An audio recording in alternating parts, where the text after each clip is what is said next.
Hey folks, it's Abby and I've somehow managed to keep to only 6 books in May. Whether I'll actually get through them all, I think I will, but I do think it's going to be difficult. Let's just dive straight in.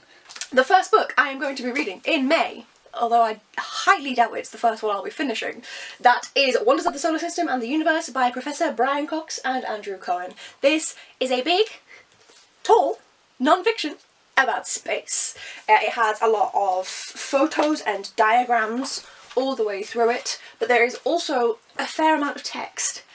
So I'm not entirely sure if I'm going to get through this in 1 month. This is one of my 10 books in the year that I have to read or it will expire and I have to unhaul it. So because there is just 10 books and it's 12 months, I can take 2 months with this if I need to, because I'm genuinely not sure how fast I'm going to get through this. Obviously there's some big photos, but there's a lot of text in a fairly small font for the size of this book on each page. I have no clue how long it's going to take me, and that's partly what has stopped me from picking this up, is because I cannot guesstimate how much time I'm going to put into it, and it makes it daunting.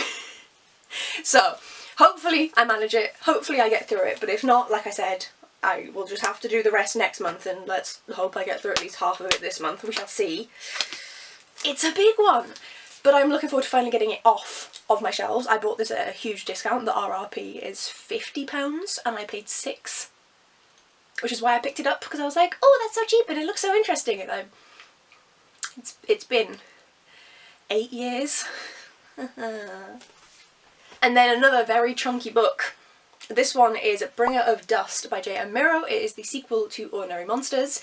I don't know how to describe Ordinary Monsters. It gives kind of like Miss Peregrine's Home for Peculiar Children vibes, but for adults. It's historical, set a bit further back, and it's darker. What does it say on the original? Where is the original? Rather than me just giving a bad description, I could just tell you what it says. 1882, north of Edinburgh, on the edge of an isolated loch, lies an institution of crumbling stone, where a strange doctor collects orphans with unusual abilities. In London, 2 children with such powers are hunted by a figure of darkness, a man made of smoke. So we follow someone who discovers that they can heal themselves through a brutal upbringing in Mississippi. Understatement. We'll just spoil that and say that he is black and enslaved, and so is beaten. Why would you hire that? And so yeah, they end up in the lochs of Scotland, where other gifted children have been gathered at the Kendall Institute, and the realms of the living and the dead collide. So that's the first one, and shit goes down, and I'm curious to see how the shittest will come back up. There are some mixed things about the series. I know Ren from Literary Diversions is not the biggest fan of the first book.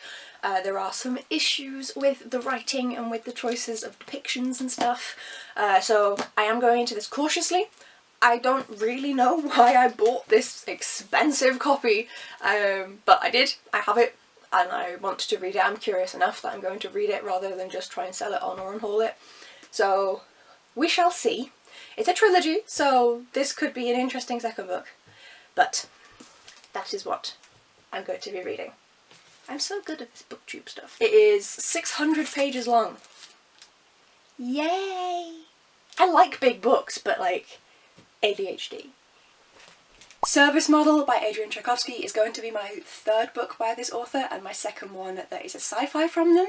And I am very curious about this one because it gives me Murderbot vibes. Charles is the latest in the robot servant technology, but he then finds himself without a master and therefore worthless in a society utterly reliant on artificial labour and services. He flees the household, he enters a wider world that he didn't know existed, and then he has to face these new challenges and a cast of irrational characters, and it sounds really, really fun. I am looking forward to delving into this one. I hope it's got some humour in it, because ooh.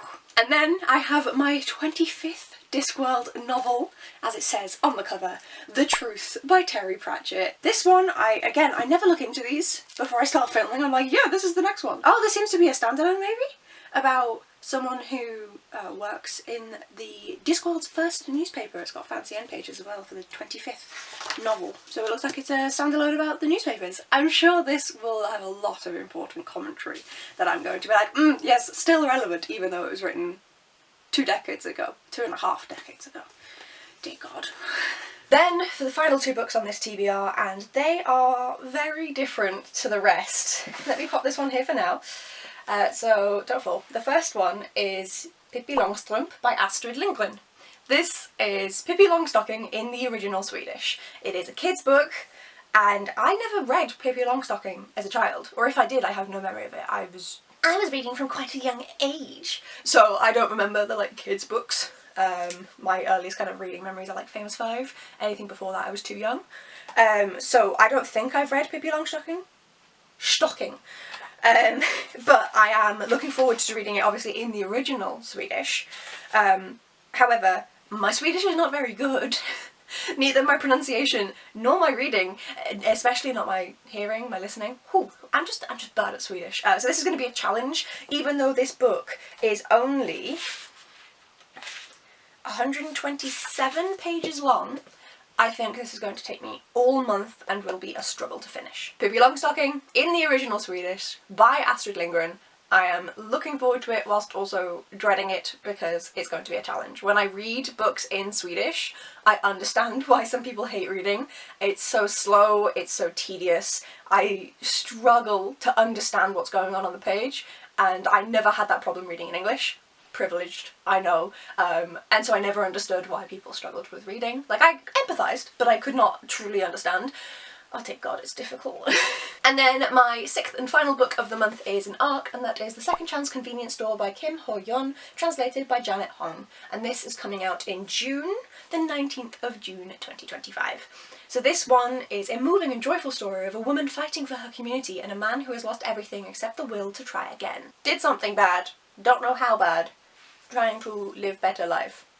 I love this sort of book that's all about kind of overcoming your past and looking towards the future and caring for people in the community, and that happens a lot in translated East Asian fictions. I primarily read Japanese, but the South Korean ones as well, so I am looking forward to delving into this little book, and it is only 50 pages more than Pippi Longstocking, but I think this is going to take me significantly less time. This is a heavy stack. And these are my books for May. I don't think it's too bad. Obviously, the Swedish one is deceptively small. That will take me all month. Wish me luck, please and thank you. And obviously the big ones at the bottom aren't going to be the easiest either, but I am hoping that regardless I can get through these books and have a good time and get some chunkers on the bottom off of my TBR shelves, which is going to make a lot of space. My shelves already look better. Please let me know down below in the comments what you are intending to read in May, and if you've read any of these, what you think of them. Thank you so much for watching, folks. If you enjoyed, please do hit like and subscribe, and I will see you in the next video. Bye!